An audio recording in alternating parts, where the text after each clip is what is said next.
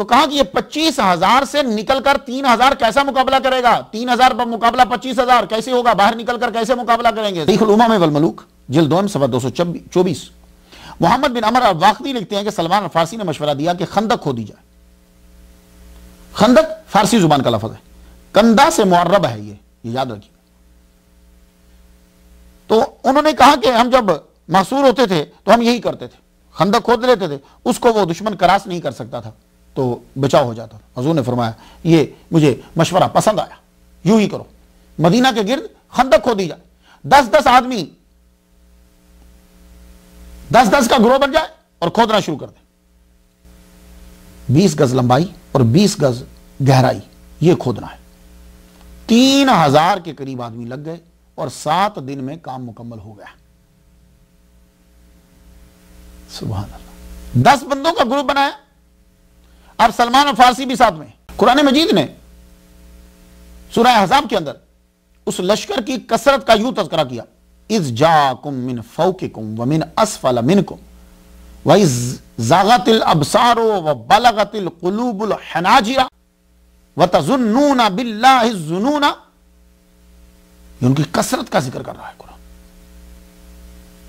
اب 7 دن میں یہ کام مکمل ہو گیا۔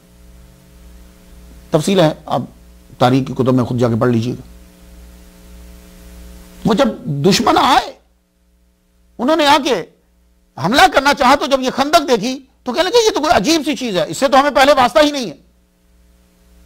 ان کو کافی رکاوٹ ہوئی۔ تو یہاں اللہ تعالیٰ نے پھر ہوا چلائی، اس ہوا نے اڑا کے رکھ دیا ہر چیز کو، مسلمانوں کو اللہ تعالیٰ نے فتح دے دی۔ تو قرآن سورہ احزاب کی آیت نمبر 9 پہ یوں تذکرہ کرتا ہے، یا ایھا الذین آمنوا اذکروا نعمت اللہ علیکم اذ جاءتکم جنود فارسلنا علیہم ریحا وجنودا لم تروها، ہوا چلا دی۔ اور ہوا صرف ہوا ہی نہیں ہے، اللہ ایک لشکر کا بھی ذکر کر رہا ہے، وجنودا لم تروها، کہ جو تمہاری ظاہری آنکھوں سے دکھتا نہیں ہے، ایسا لشکر بھی ہم نے بھیجا۔ مسلمانوں کو فتح ہوئی۔ 6 ہجری بیعت رضوان ہوئی، 1400 صحابہ نے اس بات پہ بیعت لی کہ ہم عثمان غنی کے خون کا بدلہ لیں گے۔ اللہ تعالیٰ بڑا خوش ہوا۔ اللہ فرماتا ہے لقد رضی اللہ عن المؤمنین اذ یبایعونک تحت الشجرہ، ببول کے درخت کے نیچے جب بیعت لے رہے تھے۔ فتح مکہ میں بھی آپ شریک تھے، حنین میں بھی شریک تھے۔ طائف کا محاصرہ ہوا، بنو ثقیف نے بڑی مضبوط قلعہ بندی کر لی، لشکر اسلامی کو کوئی راہ جو ہے وہ نظر نہیں آ رہی تھی کہ ان کے قلعہ کے اندر داخل کیسے ہو جائیں، یہ کیسے حصار ٹوٹے۔ وہاں بھی پھر حضرت سلمان المحمدی رضی اللہ تعالیٰ عنہ انہوں نے مشورہ دیا، کہنے لگے کہ منجنیق سے جو ہے، منجنیق بناؤ، اس سے حملہ کرو، وہ دیوار توڑے گی، تمہارے لیے جانا آسان ہو جائے۔ یہ منجنیق اور منجنیق، میم کے اوپر زبر اور میم کے نیچے زیر، دونوں طرح سے اسے پڑھا جاتا ہے۔ یہ سب سے پہلے یونانیوں نے بنائی، یونانیوں سے ایرانیوں نے سیکھی، ایران میں حضرت سلمان الفارسی نے سیکھی، انہوں نے آ کر ان کو بتایا عرب والوں کو۔ تو طائف کے اندر منجنیق کا استعمال ہوا اور دبابہ کا استعمال ہوا۔ البدایہ والنہایہ جلد 34 صفحہ 348 پہ ہے، حافظ ابن کثیر لکھتے ہیں کہ وہ حضرت سلمان الفارسی تھے جنہوں نے منجنیق کا مشورہ دیا اور اپنے ہاتھ سے اس کو بنایا اور استعمال کی اور دبابے بھی بنا کر لائے۔ یہ ہیں سلمان المحمدی۔ تو اس لیے یہ مت کہیے گا کہ اسلام تصوف کے اندر جو ہے وہ یہ چیزیں نہیں ہوتی، نہیں، تصوف کے اندر دفاع کے طریقے بھی بتلائے جاتے ہیں۔ محمد مصطفیٰ صلی اللہ علیہ وآلہ وسلم بیمار ہوئے، حضرت سلمان الفارسی جنہوں نے اتنی تکالیف برداشت کی اور جو نبی سے بڑا پیار کرتے تھے، آپ کو بڑا ہی رنج ہوا، بہت روئے، بہت آنسو بہائے۔ محمد مصطفیٰ صلی اللہ علیہ وآلہ وسلم دنیا سے تشریف لے گئے۔ اس کے بعد حضرت ابوبکر صدیق رضی اللہ تعالیٰ عنہ جو ہیں وہ خلیفہ بنتے ہیں۔ 11 ہجری سے 13 ہجری تک کا ان کا دور ہے۔ تو اس دور میں زیادہ تر حضرت سلمان المحمدی رضی اللہ تعالیٰ عنہ یہ مدینہ کے اندر ہی رہے۔ حضرت ابوبکر صدیق رضی اللہ تعالیٰ عنہ کے آخری دور میں حضرت ابو درداء رضی اللہ تعالیٰ عنہ شام چلے گئے اور حضرت سلمان المحمدی جو ہیں وہ عراق میں چلے گئے۔ یہاں جانے کا مقصد کیا تھا؟ مقصد یہ تھا کہ وہاں جا کر لوگوں کو اسلام کی تعلیم دیں۔ تو سلمان المحمدی یہ آپ تو دونوں مذہب کے اوپر عبور رکھتے تھے، بلکہ 3 مذاہب. آپ وہاں پہنچے، لیکن جب آپ کو معلوم ہوا کہ خلیفہ اول حضور صلی اللہ علیہ وآلہ وسلم کے فادر ان لا حضرت ابوبکر صدیق رضی اللہ تعالیٰ عنہ آخری ایام میں ہیں، تو آپ مدینہ آئے. تو کنز العمال جلد 2 صفحہ 146 پہ ہے کہ آپ نے ان سے عرض کی کہ مجھے کچھ وصیت کیجیے. تو حضرت ابوبکر صدیق رضی اللہ تعالیٰ عنہ نے سلمان الفارسی رضی اللہ تعالیٰ عنہ کو وصیت کیا کہ ان اللہ فاتح علیکم الدنیا فلا تاخذن منها الا بلاغا. اللہ تعالیٰ تم پر دنیا کے دروازے کھول دے گا، دنیا کا منہ کھل جائے گا تم پہ، لیکن یاد رکھو تم میں سے کوئی شخص ضرورت سے زیادہ نہ لے. یہ ہے تصوف. یہ لائنیں آپ کو سنانا ہوتی، لیکن پھر کیا کریں، باقی ساری چیزیں بھی ساتھ میں لانا پڑتی. حضرت ابوبکر صدیق رضی اللہ تعالیٰ عنہ دنیا سے رخصت ہوئے. حضرت عمر کا دور آیا، 13 ہجری سے لے کے 24 ہجری تک آپ کا دور حکومت ہے. آپ کے بھائی حضرت سلمان المحمدی کے بھائی ابو دردہ کو حضرت عمر رضی اللہ تعالیٰ عنہ نے دمشق کا قاضی مقرر کر دیا، جج بنا دیا. آپ نے خط لکھا، حضرت سلمان المحمدی کو اطلاع دی، تو آپ نے جواباً خط لکھا. یہ خط تصوف میں ایک سنگ میل ہے، آپ غور سے اس کی سطور کو سماعت کیجئے گا. اسد الغابہ جلد 2 صفحہ 331 پہ حضرت ابو دردہ نے لکھا کہ شام کی زمین مجھے راس آئی، تم سے جدا ہونے کا مجھے صدمہ ہوا، مگر یہاں مجھے اللہ نے مال و دولت اور اولاد سے نوازا ہے. اب حضرت سلمان الفارسی کا جواب سن لیجیے. صرف مال و عیال کی کثرت میں کوئی بھلائی نہیں، بھلائی تو اس میں ہے کہ تمہارے علم میں اضافہ ہو اور تم اس پہ عمل کرو. یہ خط موطا امام مالک صفحہ 322 پہ ہے کہ تم نے کہا کہ آؤ بیت المقدس کی زیارت کر جاؤ. زمین کسی کو مقدس نہیں بناتی، اس کے نیک عمل تقدیس بخشتے ہیں. اور مجھے معلوم ہوا ہے کہ تم قاضی طبیب بن گئے ہو. اگر عدل کے ساتھ معاملہ کرتے ہو تو ٹھیک ہے، اور اگر عدل نہ کر پائے تو ایسا نہ ہو کسی انسان کو مار بیٹھو اور جہنم میں سزا بھگتنی پڑے. یہ خط جب آپ حضرت ابو دردہ کے پاس پہنچتا ہے تو آپ کا کیا طریقہ رہا؟ جب تک آپ جج رہے آپ ایک دفعہ سماعت کر لیتے تھے تو پھر فیصلے کی سماعت دوبارہ کرتے تھے، احتیاط کے لیے کہیں مجھ سے غلطی نہ ہو جائے. تو پھر کہا کرتے تھے، کوئی غصہ ہو جاتا تو کہتے بھائی میں تو ایسے ہی طبیب بن بیٹھا ہوں، یہ جو ابھی فیصلے کی سماعت ہوئی ہے اس کی ایک بار اور ہوگی تاکہ کوئی غلطی نہ ہو جائے. اب حضرت ابو دردہ کا ایک خط سنتے جاؤ، شاید کسی کی دنیا بدل جائے. یہ خط حلیۃ الاولیاء جلد 1 صفحہ 214 پہ. حضرت ابو دردہ نے حضرت سلمان الفارسی کو لکھا، کے اندر جو اہم نکات ہیں وہ سماعت کر لیجئے. پہلی بات آپ نے لکھی ہے، سلمان اپنی صحت اور فراغت کو غنیمت جانو، اس سے پہلے کہ ایسی بیماری آ جائے کہ تم کچھ عمل نہ کر سکو. مصیبت میں کام آنے والی چیز مصیبت زدہ لوگوں کی دعائیں ہیں، ان کی مدد میں لگے رہو، ان سے دعائیں لو. اپنا زیادہ وقت اللہ کے گھر میں گزارو، کیونکہ میں نے رسول اللہ صلی اللہ علیہ وآلہ وسلم سے سنا ہے کہ مسجد پرہیزگاروں کا گھر ہے. جو لوگ مساجد میں زیادہ وقت گزارتے ہیں اللہ تعالیٰ نے ضمانت دے دی ہے ابدی راحت و آرام کی، پل صراط سے بآسانی گزرنے کی اور اپنی خوشنودی کی ضمانت دی. اب آپ دیکھ لیجئے آپ کا وقت مساجد میں زیادہ گزرتا ہے کہ نہیں؟ میرے پیارے بھائی، یتامہ کے سروں پر دست شفقت پھیرا کرو، انہیں پاس بٹھایا کرو، یتیموں کو کھلایا کرو، پلایا کرو، اس سے دل میں نرمی پیدا ہوتی ہے. مجھے اچھی طرح یاد ہے کہ ایک آدمی نے حضور صلی اللہ علیہ وسلم سے دل کی سختی کی شکایت کی تھی، تو آپ نے فرمایا تھا یتیموں کی خدمت کیا کرو، ان کو پاس بٹھاؤ، تیرا دل نرم ہو جائے. میرے بھائی، وہ اشیاء مت جمع کرو جن کا شکر ادا کرنے کی تم میں ہمت نہ ہو. مجھے معلوم ہوا ہے کہ تم نے خدمت کے لیے غلام رکھا ہے. حضور صلی اللہ علیہ وسلم نے فرمایا انسان حساب و کتاب سے محفوظ رہتا ہے جب تک کسی سے خدمت نہ لے. مجھ سے تمہاری بھاوج نے ایک غلام مانگا، میں غلام خرید بھی سکتا تھا، لیکن حساب کے ڈر سے میں نے نہ خریدا، میں خود کام کرتا ہوں اپنے ہاتھ سے. اب آپ سے میں پوچھنا چاہتا ہوں، بتائیے یہ جو لیٹر حضرت ابو دردہ نے حضرت سلمان الفارسی کو لکھا، اس پر عمل کون کر رہا ہے؟ صرف اولیاء کرام، صوفیاء اعظم. تصوف اسلام کی جڑ ہے، اصل اسلام تصوف ہے. عراق کے اندر مہمات کا سلسلہ شروع ہو گیا اور آپ کو زیادہ تر وہیں رکھا جاتا. کیوں؟ اس لیے کہ آپ فارسی زبان جانتے تھے. وہاں کے لوگوں کو جانتے تھے. تو عراق اور شام، ایران کی مہمات میں آپ کو رکھا گیا. زورواسٹرینزم کے ماہر تھے، کرسچینٹی کے ماہر تھے، تبلیغ اور تشریح میں آسانی ہو جاتی. صحابہ کرام مدینہ سے باہر ہوتے تھے تو سال میں ایک بار ضرور آتے تھے.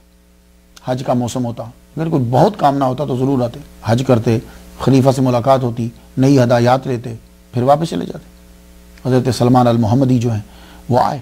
صغیر طبرانی نے نقل کیا کہ حضرت عمر کو سلمان المحمدی کے آنے کی اطلاع ہوئی تو آپ ان کو ملنے کے لیے خود آئے. جب خود آئے تو حضرت سلمان الفارسی رضی اللہ تعالیٰ عنہ نے آپ کو تکیہ پیش کیا اور ساتھ میں رسول اللہ صلی اللہ علیہ وسلم کا فرمان سنایا کہ میں نے حضور صلی اللہ علیہ وآلہ وسلم سے سنا ہے کہ جب کوئی مسلمان اپنے مسلمان بھائی کے پاس آتا ہے تو اس کی عزت کرتے ہوئے جب اسے تکیہ دیتا ہے تو اللہ تعالیٰ اس کے گناہوں کو معاف فرما دیتا ہے. لیکن مسند سلمان فارسی کے باب میں ازالت الخفا فصل 4 میں حضرت عمر رضی اللہ تعالیٰ عنہ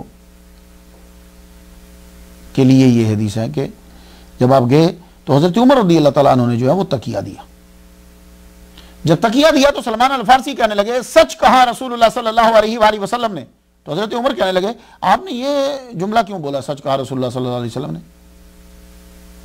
کہنے لگے ایک مرتبہ حضور صلی اللہ علیہ وآلہ وسلم سے میں ملنے گیا تھا، آپ تکیہ لگائے بیٹھے تھے تو مجھے تکیہ پیش کیا اور ساتھ فرمایا جو کسی مسلمان کے گھر جائے تو میزبان جو ہے وہ تکیہ پیش کرے مہمان کو، اس کی آنر اور عزت کرتے ہوئے، تو اللہ تعالیٰ میزبان کے سارے گناہ معاف فرما دیتا ہے. اللہ اکبر جل شان.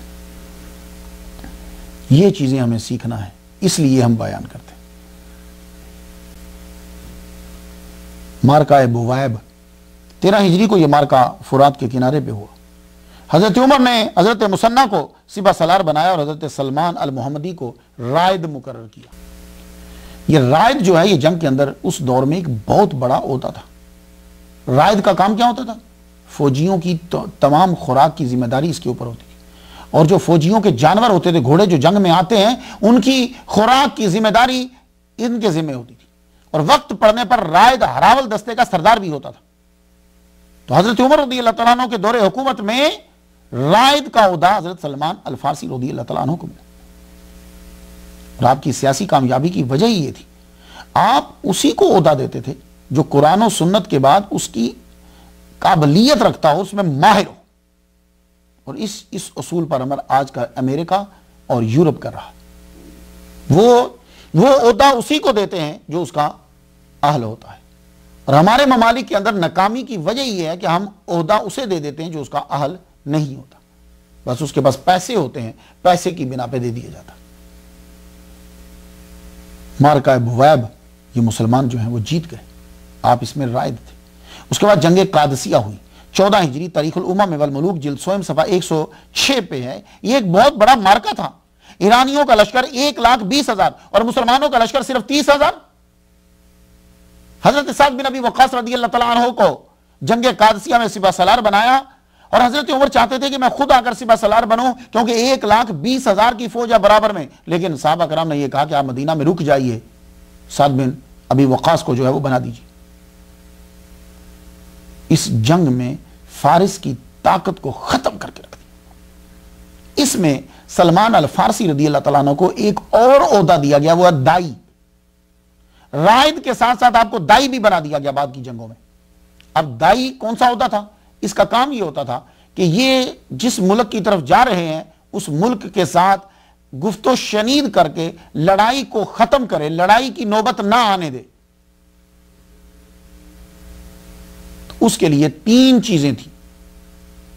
یہ دائی جا کر مد مقابل انہیں کہا کرتے تھے کہ تم اسلام قبول کر لو، پہلی شرط یہ ہوتی تھی تاکہ تم ہمارے بھائی بن جاؤ، اور اسلام یہ ہے. دوسرا، تم جزیہ دو، ٹیکس دو. تو جب تم جزیہ اور ٹیکس دو گے تو تمہارے حقوق اور ہر چیز کا خیال رکھنا ہمارے ذمہ ہو جائے گا. تیسرا یہ ہے کہ اگر تم امن پسند نہیں ہو تو ٹھیک ہے، لڑنے کے لیے تیار ہو جاؤ. تو دائی کا یہ کام ہوتا تھا. تو حضرت سلمان المحمدی عربی اور فارسی زبان کے ماہر تھے، اس لیے آپ کو دائی بھی بنایا گیا. دیوان الوظائف محرم 15 ہجری کو آپ نے حضرت عمر رضی اللہ تعالیٰ نے باقاعدہ وظائف مقرر کیے اور ریکارڈ ایک رکھا. یعنی یوں کہہ سکتے ہو آپ کہ تنخواہوں کا باقاعدہ ریکارڈ بنایا گیا اور تنخواہیں کس کس کی کتنی ہونی چاہیے یہ چیزیں مقرر کی. 15 ہجری. سب سے زیادہ تنخواہ کس کی ہوگی؟ سب سے زیادہ تنخواہ جو ہے وہ اس بندے کی ہوگی جو بدر میں شریک ہوا. 5000 درہم سالانہ مقرر کیے گئے بدری صحابہ کی تنخواہ. لیکن آپ کو میں بتا دوں، اور یہ بات جائیے تواریخ کی کتب میں دیکھ لیجئے، اس سے آپ کو معلوم ہو جائے گا حضرت ابوبکر اور حضرت عمر یہ لوگ اہل بیت سے کتنا پیار کرتے تھے. حضرت عمر رضی اللہ تعالیٰ عنہ نے جب تنخواہیں مقرر کی تو حضرت سلمان الفارسی انہیں بھی 5000 ملتا تھا، حضرت ابو ذر انہیں بھی 5000 ملتا تھا، امام حسن انہیں بھی 5000 ملتا تھا، امام حسین ان کو بھی 5000 ملتا تھا، جبکہ یہ چاروں شریک نہیں ہوئے بدر میں.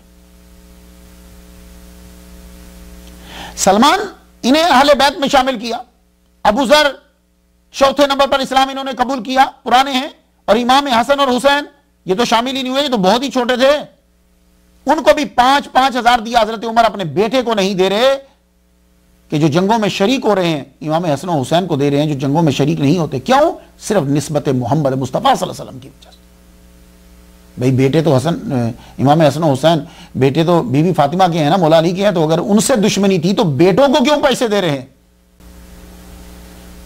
حضرت سلمان المحمدی کو جب سالانہ 5000 ملتا تو وہ 5000 درہم کیا کرتے؟ فوراً غرباء میں تقسیم کر دیا کرتے. یہ ہے تصوف. فتح بحر سیر یہ بغداد کے نواح میں اور مدائن کے قریب ہے. یہ اصل میں تھا دہ ارد شیر، ارد شیر کا گاؤں، دریائے دجلہ کے مغربی کنارے پہ یہ شہر تھا اور بڑا مضبوط قلعہ تھا. اس میں بھی حضرت سلمان الفارسی کو دائی اور رائد بنا، دائی اور رائد کے عہدے دیے گئے. 3 روز تک حضرت سلمان المحمدی ان کو دعوت دیتے رہے، مگر وہ لڑنے پر ہی تلے ہوئے تھے. اس میں بھی آپ ہی کی ایجاد جو ہیں منجنیقیں اور دبابے جو ہیں وہ استعمال کیے گئے. فتح ہوئی. جب آپ اس شہر میں فوج داخل ہوئی تو دریا کے دوسرے کنارے پر وہ محل جو ہے وہ نظر آ گیا جس محل کے بارے میں کیسر ابیض، جس کے بارے میں محمد مصطفیٰ صلی اللہ علیہ وآلہ وسلم نے بشارت دی تھی کہ فتح ہوگی. وہ جب نظر آیا سفید محل، مسلمان صبح تک نعرے لگاتے رہے، صبح تک نعرے لگاتے رہے. کیوں؟ کہ حضور صلی اللہ علیہ وآلہ وسلم کا فرمان یاد آ گیا. فتح مدائن کسرا کا پایا تخت تھا. یہ کسرا جیسے ایجپٹ کے بادشاہ کو فرعون کہا جاتا تھا، نام ان کے کچھ اور ہوتے تھے، اسی طرح ایران کے بادشاہ کو کسرا کہا جاتا تھا، نام ان کے کچھ اور ہوتے تھے. تو یہاں بیٹھا کرتا تھا. دہ اردشیر کو فتح کیا تو مشرقی کنارے پہ مدائن تھا. دریا عبور کرنے کا ایک ہی رستہ تھا، یہ ادھر تھے تو دریا عبور کرنے کا ایک ہی رستہ تھا، وہ کشتیوں کا پل بنایا. لیکن جب انہوں نے دیکھا کہ مسلمان جو ہیں وہ اس قلعے پہ فتح کر لیا، انہوں نے کشتیوں کا پل توڑ دیا. اب مسلمان جو ہیں وہ کراس کرے تو کیسے کراس کرے؟ حضرت سعد بن ابی وقاص رضی اللہ تعالیٰ نے خواب دیکھا. خواب میں کیا دیکھتے ہیں کہ مسلمان جو ہیں وہ اپنے گھوڑوں کو دریا کے اندر ڈال دیا انہوں نے. آپ صبح اٹھے تو آپ نے فرمایا خواب کی تعبیر یہی ہے کہ گھوڑے جو ہیں وہ ڈال دیے جائیں. مسلمانوں نے بھی کہا ٹھیک. حضرت عاصم بن عمر سب سے پہلے انہوں نے گھوڑا جو ہے وہ اندر ڈال دیا. اب نارمل پانی ہو تو بات کچھ تھوڑی سی برداشت کے قریب ہو جاتی ہے. اس وقت دریا میں طغیانی آئی ہوئی تھی، طغیانی تھی دریا میں. اللہ اکبر جل شانہ. مسلمانوں نے کیا کیا؟ اپنے کمانڈر ان چیف کا حکم مانتے ہوئے سب نے مل کر گھوڑے دریا میں ڈال دیے، دجلہ کے اندر ڈال دیے. تو حضرت سلمان المحمدی اور حضرت سعد بن ابی وقاص نے ایک ساتھ گھوڑے دریا دجلہ میں ڈالے. جب دریا دجلہ میں ڈالے، مدائن والوں کا بادشاہ تو پہلے ہی بھاگ گیا ہوا تھا. جب ان لوگوں نے دیکھا تو وہ اب آئے، کچھ فوجی دریا کے اندر کود گئے. دریا کے اندر دونوں کی لڑائی آپس میں ہوئی. لڑائی جب ہوئی تو وہ مارا مسلمانوں نے. اب یہ دریا میں سے نکل کے بھاگتے جائیں. تو جب شہر والوں نے مسلمانوں کو دیکھا تو یعنی ہے اور اندر گھوڑے ڈال دیے ہیں تو گھوڑے ہی گھوڑے نظر آئیں. پانی اپنی طغیانی جو ہے وہ بھول گیا. مسلمان جب دوسرے کنارے پہ نکلے تو جانتے ہو کہ ایرانی کیا کہتے تھے؟ کہتے تھے دیو آ گئے، دیو آ گئے، یہ کوئی جن، یہ جن ہے، انسان تو ہے ہی نہیں ہے۔ اللہ اکبر جل شانہ۔ تاریخ الامم والملوک جلد 100 صفحہ 124۔ پکار اٹھے یہ دیو ہیں، یہ دیو ہیں۔ حضرت سلمان المحمدی نے 3 روز جو قلعے میں فوج تھی ان سے گفتگو آپ نے کی کہ امن ہو جائے، لڑائی نہ ہو، بندے نہ مرے۔ تو آپ نے جا کر وہی شرائط رکھی۔ تو انہوں نے یہ کہا کہ اسلام تو ہم قبول نہیں کرتے، البتہ دوسری شرط ہمیں قبول ہے، جزیہ ہم دیں گے، ٹیکس ہم دیں گے۔ اللہ کے دروازے کھول دیے گئے۔ بس یہ مدائن کا فتح ہونا تھا، مسلمانوں پر دنیا کے دروازے کھل گئے، بہت دولت ان کے ہاتھ میں ہے۔ مسلمان اب وہاں رہنے لگے۔ مدائن کی آب و ہوا مجاہدین کو راس نہیں آئی، مجاہدین مسلمان جو تھے وہ بیمار ہونے لگے۔ حضرت عمر رضی اللہ تعالیٰ عنہ نے فرمایا، پیام بھیجا سپہ سالار سعد بن ابی وقاص کو، حضرت سلمان المحمدی اور حذیفہ بن الجمان، ان کو بولو کہ جائیں اور مسلمانوں کے لیے کوئی بہتر جگہ تلاش کریں۔ اب وہ تلاش کرنے لگے۔ حضرت سلمان جگہ تلاش کرتے کرتے کرتے دریائے فرات کے مغربی کنارے تک پہنچ گئے، کوفے ایک ہی جگہ پہ۔ حضرت حذیفہ تلاش کرتے کرتے مشرقی کنارے پر پہنچ گئے، کوفہ تک۔ یعنی دونوں ایک مشرقی ایک مغربی کنارے سے چلے، ایک مشرقی، پہنچے ایک ہی جگہ پہ، کوفہ۔ تو آپ بتائیے جنہوں نے 350 سال عمر کہا ہے، اس وقت ان کی عمر تقریباً 331 سال تھی، تو یہ کیا اتنا لمبا طویل سفر کر رہے ہیں؟ مدائن کی گورنری آپ کو دے دی گئی، کیوں؟ اس لیے کہ وہاں لوگ زیادہ تر فارسی بولتے تھے اور آپ اس زبان کو جانتے تھے۔ تو اب یہ حصہ بھی تصوف کے شائقین و محبین کے لیے بڑی دلچسپی رکھتا ہے، اور ساتھ میں آج کے جو مسلمان حکمران ہیں ان کے لیے بھی۔ حضرت عمر کی کامیابی کیا تھی؟ ایک وجہ یہ تھی کہ آپ عہدہ پہ اسی کو بٹھاتے تھے جو اس کا اہل ہوتا تھا۔ حضرت سلمان کو تورات آتی تھی، زبور آتی تھی، زند پازند آتی تھی، قرآن و حدیث کے عالم تھے، فارسی کے ماہر تھے، تو اصرار کر کے آپ کو مدائن کا گورنر بنا۔ کہا ضرورت ہے، آپ نہیں بننا چاہیے، نہیں ضرورت ہے آپ کی، کہتے اچھا۔ اب حضرت عمر رضی اللہ تعالیٰ عنہ کی دوسری کامیابی کی جو وجہ تھی وہ یہ تھی کہ آپ جس کو کوئی عہدہ دیتے تھے سب سے پہلے پوچھتے تھے بتاؤ بھائی تمہارے پاس اثاثے کتنے ہیں، کتنے مکان ہیں، کتنے گھوڑے ہیں، کتنی بکری ہیں، کتنے غلام ہیں، یہ سارے بتاؤ۔ وہ لکھ لیتے، اس کے بعد پھر اس کو بھیج دیا جاتا تھا۔ تنہا آپ اس کی اچھی خاصی مقرر کرتے تھے۔ پھر جب وہ معزول ہوتا تھا یا وہ عہدے سے فارغ ہوتا تھا، ریٹائر ہوتا تھا، اس کے بعد پھر بلایا جاتا تھا، آئیے آپ حساب دیجئے، آپ کے پاس اس وقت کتنے مکان ہیں، کتنے غلام ہیں، کتنے گھوڑے ہیں، کتنی بکری ہیں، کتنی یہ چیزیں کتنی ہیں۔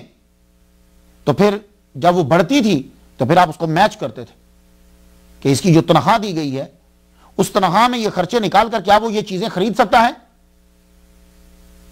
تو اگر جواب ٹھیک ہے تو وہ چیزیں دے دی جاتی، ورنہ وہ چیزیں اس سے لے کر بیت المال میں رکھ دی جاتی۔ لیکن آپ کا دور گورنری جو ہے وہ بالکل الٹ ہوا۔ جب گورنر بنے تب بھی پاس کچھ نہ تھا، اور جب آپ گورنری سے ہٹے تب بھی پاس کچھ نہیں تھا، اور جو آپ کو سالانہ وظیفہ ملتا تھا وہ آپ اسی دن ہی 2-3 دن کے اندر بانٹ دیا کرتے۔ سرکاری اقامت گاہ میں کبھی نہ ٹھہرے، مسجد میں ہی بستر لگا لیتے۔ اب مسجد میں عام آدمی تو سو نہیں سکتا، تو آپ امامت کروایا کرتے، نویت سنت الاعتکاف، مسجد میں ہی پڑے رہتے۔ اور بستر کیا تھا آپ کا؟ ایک چادر، وہی اوڑھنا، وہی بچھونا۔ اب آ جائیے تصوف والے، آ جائیے، اب ایک ہی چادر اوڑھنا اور بچھونا، وہی اوپر وہی نیچے، اور اسی چادر کو لے کر آپ خطبہ دیا کرتے تھے، جمعہ کے دن خطبہ پڑھاتے تھے۔ اور لباس کی وجہ سے ہی اجنبی لوگ آپ کو گورنر نہیں بلکہ غلام سمجھتے تھے۔ یہی وجہ ہے کہ ایک آدمی جو شام سے آیا تھا، اجنبی تھا، اس کے پاس انجیر تھی، انجیر کی گٹھری اس نے آپ کو آتے ہوئے دیکھا تو اس نے سمجھا غلام ہے، انجیر کی گٹھری اٹھوا دی، کہ لگا چلو ہمارے مقام پہ چھوڑ کر آؤ۔ فرمانے لگا ٹھیک ہے چلتے۔ وہ جو ہی آپ بازار میں سے گزرے تو ہر آدمی اٹھ کر کھڑا ہو گیا اور سلام کرنے لگ گیا۔ تو آپ اسے پوچھتے ہیں یہ سارے ان کو سلام کیوں کر رہے ہیں؟ کہنے لگے تم نہیں جانتے یہ صحابی مصطفیٰ سلمان المحمدی ہیں، گورنر ہیں یہاں کے۔ آدمی ایک دم چونک گیا، کہنے لگا معافی مانگ لگا، حضور رکھ دیجئے، گٹھڑی مجھے دے دیجئے، میں اٹھا لیتا ہوں، مجھ سے غلطی ہوگی، میں نے آپ کو کہنے لگا نہیں کوئی بات نہیں، اب ہم منزل پہ پہنچا کر آئیں گے، کیوں؟ ہم نے وعدہ کیا ہے بھائی، ہم گورنر اسی لیے تو بنے ہیں کہ تمہاری خدمت کریں۔ اللہ اکبر جل شانہ۔ یہ کام کون کرتا ہے؟ صوفیہ، اولیاء۔ یہ تصوف میں ملے گا، ولیوں کی دشمنی کرنے والوں کو یہ کام کرتے ہوئے نہیں دیکھا۔ وہ تو جب بھی کبھی حاکم بنے ہیں تو انہوں نے لوگوں سے خدمت کروائی ہے، تو آپ مدائن میں رہتے ہوئے قرآن پڑھاتے، حدیث لوگوں کو سکھاتے، نبی کے فرامین یاد کرواتے، مجاہدانہ سرگرمیاں کم ہوئیں تو تدریس شروع کر دی۔ حضرت معاذ بن جبل کہا کرتے تھے علم سیکھنا ہے تو سلمان الفارسی کے پاس جاؤ۔ حضرت عمر رضی اللہ تعالیٰ عنہ کی آخری دور ہے، آپ کا من چاہا کہ نبی کی سنت پر بھی عمل کر لوں، میں شادی کر لوں۔ عرب میں پیغامات پہنچائے لیکن عرب والوں نے کسی وجہ سے انکار کر دیا ہوگا۔ آپ کی شادی جو ہے پھر مدائن میں ہوئی۔ آپ کا جب نکاح ہو گیا، آپ گئے تو سامان دیکھا، فرمایا یہ کیسا سامان ہے؟ کہنے لگے یہ جہیز ہے۔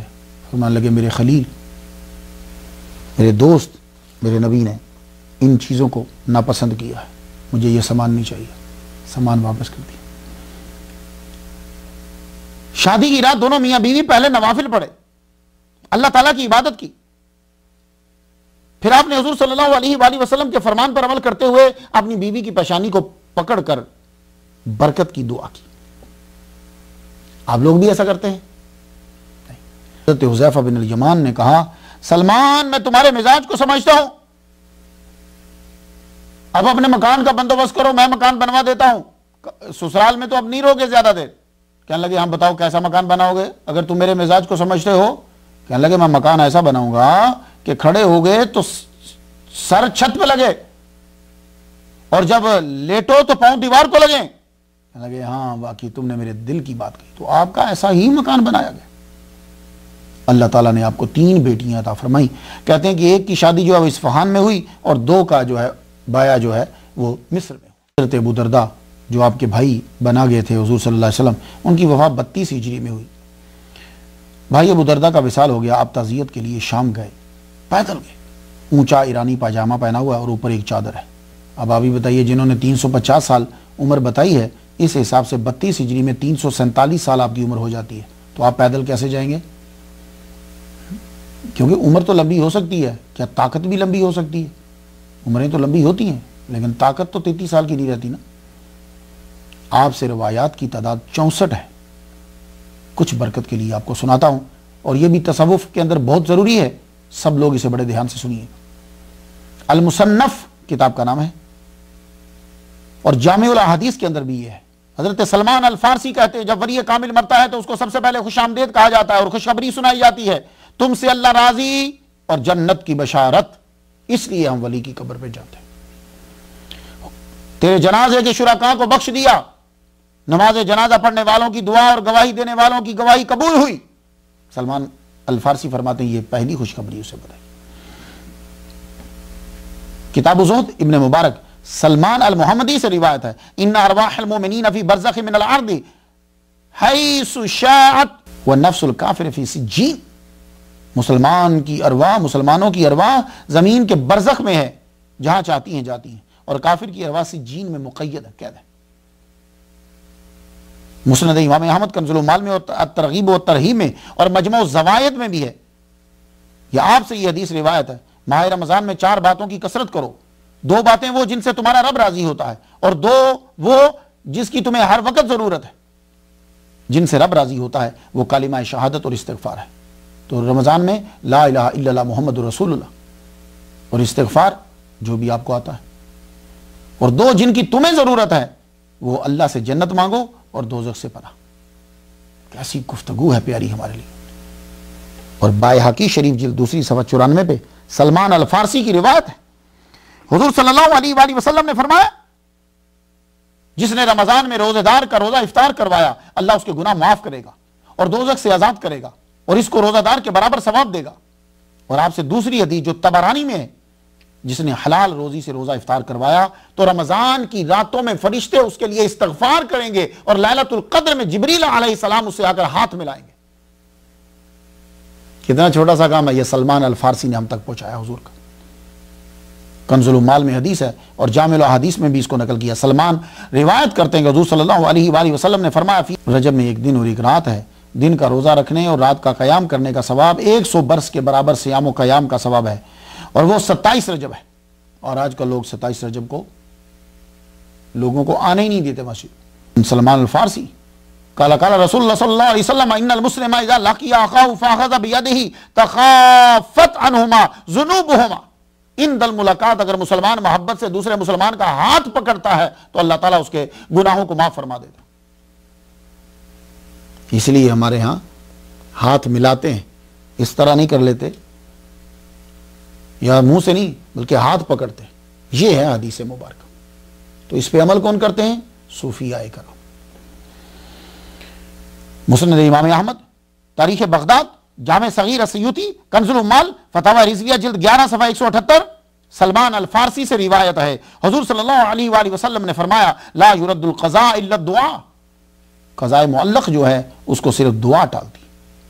اس لیے آپ نے فرمایا جو یہ چاہے کہ اللہ سختیوں میں دعا قبول کرے وہ نرمی اور خوشحالی میں دعا کثرت سے کرتا رہا کرے. کنز العمال میں ہے کہ سلمان الفارسی رضی اللہ تعالیٰ عنہ روایت کرتے ہیں حضور صلی اللہ علیہ وسلم نے فرمایا کہ اللہ تعالیٰ نے عرش کو پیدا کیا، لوح کو پیدا کیا، پھر نور سے قلم کو پیدا کیا. قلم سے یہ کہا لکھ، تو قلم نے کیا لکھا؟ لا الہ الا اللہ محمد الرسول اللہ. اور وہاں لکھا گیا محمد مصطفیٰ کے واسطے سے ہی لوں گا، اسی کے واسطے سے ہی دوں گا. آج کل تو لوگ واسطہ بھی چھوڑ گئے، اور محمد کی امت تمام امم سے افضل ہے، اور محمد کی امت میں سب سے افضل ابو بکر صدیق رضی اللہ تعالیٰ عنہ. بائحقی شریف، معجم الصغیر، طبرانی اور کنز العمال اور مجمع الزوائد سلمان الفارسی روایت کرتے ہیں حضور صلی اللہ علیہ وسلم نے فرمایا من مات فی احد الحرمین استوجب شفاعتی وکان یوم القیامت من الآمنین. جو مکہ میں یا مدینہ میں کسی ایک میں مر گیا میری شفاعت واجب ہو، امن پانے والوں میں سے ہوگا قیامت کے دن میں. آپ اسلام کی آپ نے خدمت کی، بہت اسلام کو پھیلایا اور اسلام قبول کرنے میں کافی مصائب برداشت کیے، لیکن اب وقت آ گیا آپ کا. آپ بیمار ہوئے 35 ہجری اور سسرال کے گھر میں ہی ہیں. آپ کے آخری لمحات تھے اور آپ کی آنکھوں سے آنسو جاری تھے. امام حسن علیہ السلام جو مولا علی کے بیٹے ہیں، انشاءاللہ ہمارا نیکسٹ لیکچر انہی کے اوپر ہے. امام حسن علیہ السلام نے آپ سے پوچھا ابو عبداللہ آپ کو کون سی چیز رلا رہی ہے؟ حالانکہ حضور صلی اللہ علیہ وسلم آپ سے راضی گئے. حلیۃ الاولیاء جلد پہلی صفحہ 196 اس میں ہے کہ آپ سے حضرت سعد بن ابی وقاص ملنے کے لیے آئے، گورنر مدائن، اور حضرت عبداللہ بن مسعود بھی آئے. تو امام حسن بھی وہیں ہوں گے. پوچھا ابو عبداللہ آپ کیوں رو رہے ہو؟ کون سی چیز رلا رہی ہے؟ حالانکہ حضور تو آپ سے راضی گئے. جواب سن لیجئے، اور یہ تصوف میں بڑا اہم حصہ ہے. کہنے لگے میں بیماری کی وجہ سے یا خوف مرگ کی وجہ سے پریشان نہیں ہوں، بلکہ حضور نے ہم صحابہ سے عہد لیا تھا کہ ہم میں سے ہر ایک کا دنیا میں سامان زیست مسافر کے سامان کے برابر ہوگا. اور مسافر بھی وہ جو سوار ہے، گھڑ سوار نہیں ہوتے، مسافر کے برابر. یہ فکر کھائے جا رہی ہے میں پورا کر پایا ہوں کہ نہیں. بس مسلمانوں اس لیے اتنی محنت کرتا ہوں، بہت ساری کتابیں پڑھتا ہوں، آپ تک تو جو بات پہنچتی ہے کہ آپ کو تصوف کی وہ باتیں مل جائیں جو صوفیاء نے اختیار کی تھی، وہ صحابہ میں ہیں. اب یہ جملہ سن لیجئے کہ حضرت سلمان الفارسی نے پوری زندگی کیسے گزاری ہے. آپ کا مکان تھا، کھڑے ہوتے تھے، چھت کو سر لگتا تھا، لیٹتے تھے تو ٹانگیں لگتی تھی.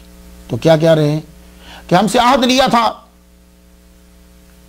کہ ہر ایک کا دنیا میں سامان زیست یعنی زندگی کا جو سامان ہے وہ کتنا ہوگا جتنا مسافر سوار کا ہوتا ہے.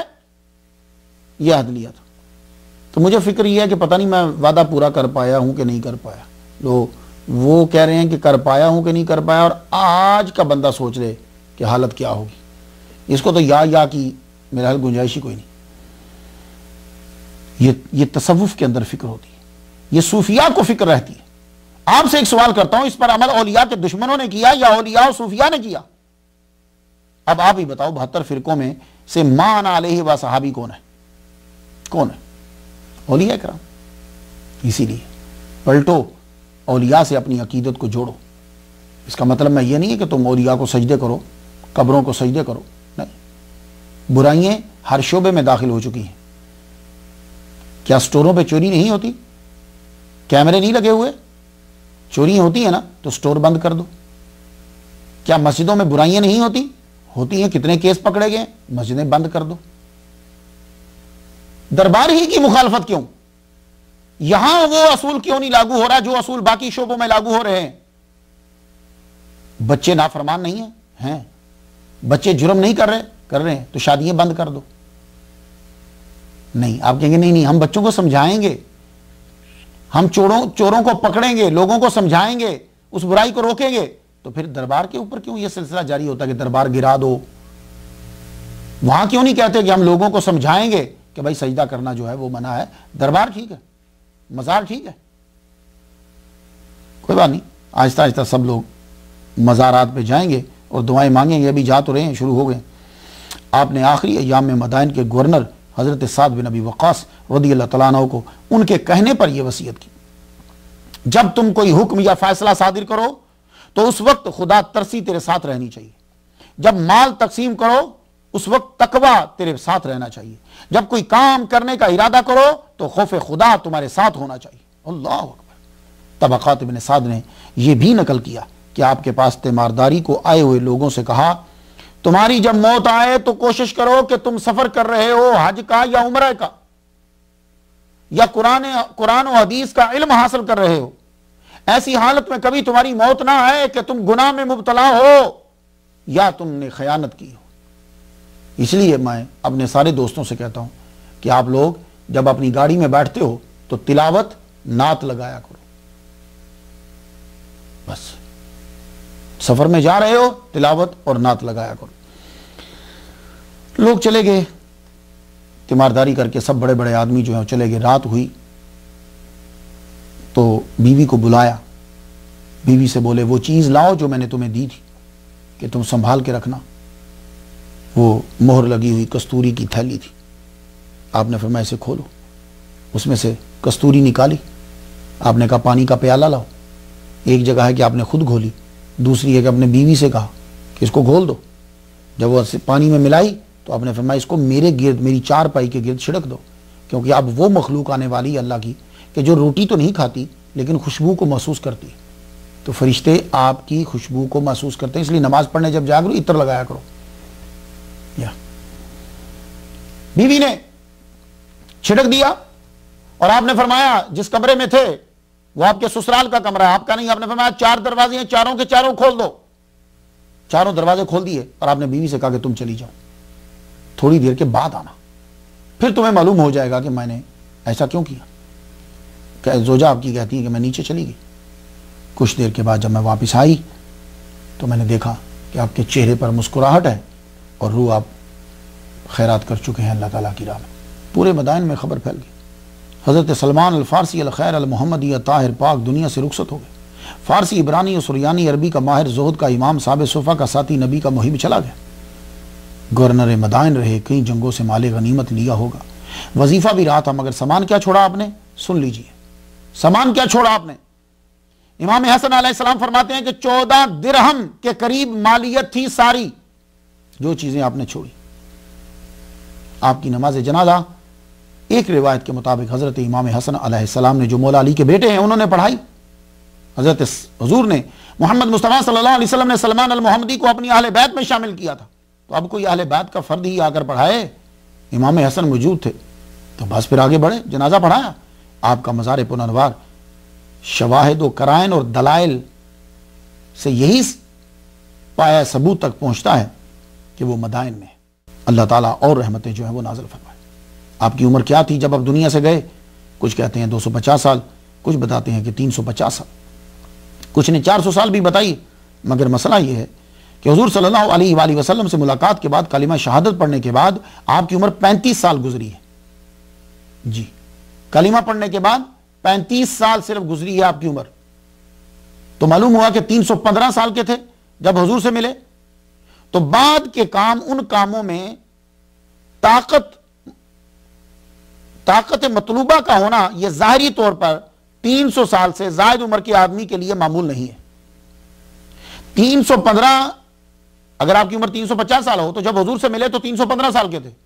اب 315 سال کے بعد جو آپ نے کام کیے ہیں اس کے لیے جو مطلوبہ طاقت ہے وہ اس عمر میں نہیں پائی جاتی، معمول نہیں ہے. اور جب شادی ہو رہی ہے تب آپ کی عمر تقریباً 331 سال بنتی ہے اس حوالے سے. تو آپ کی 3 بیٹیاں بھی ہوئیں. یہی وجہ ہے کہ حافظ ذہبی کو اپنے قول سے رجوع کرنا پڑا، اور وہ یہ کہتے ہیں کہ ثم رجعت عن ذلك وظهر لي انه ما زاد على الثمانين. وہ کہتے ہیں کہ میں نے پھر رجوع کر لیا اور مجھ پر ظاہر ہوا کہ آپ کی عمر ٹوٹل 80 سال بنتی ہے، 87-80 کے قریب بنتی ہے.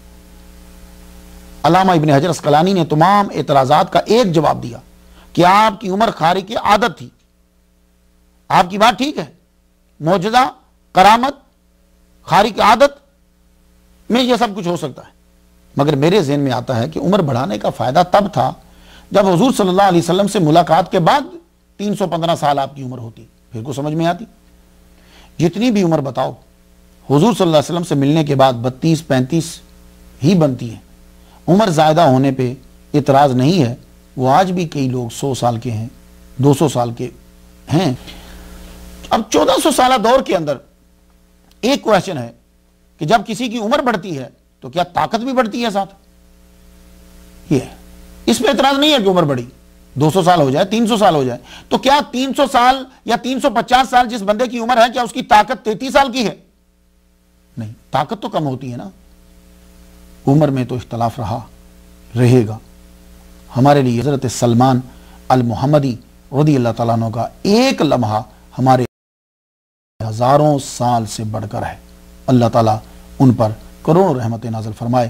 وآخر دعوانا الحمدللہ رب العالمین.